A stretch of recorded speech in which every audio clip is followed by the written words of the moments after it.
केहू कही तो दिख दी दाग गहरा मिलल बट प्यार के केहू कही तो दिख दी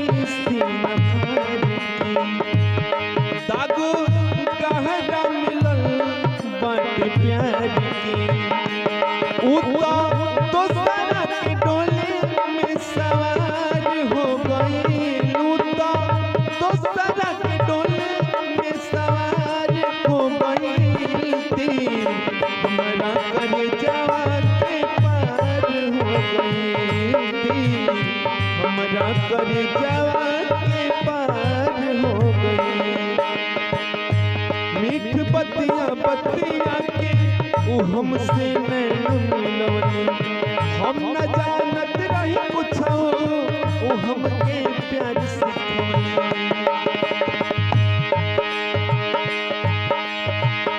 मीठ बतिया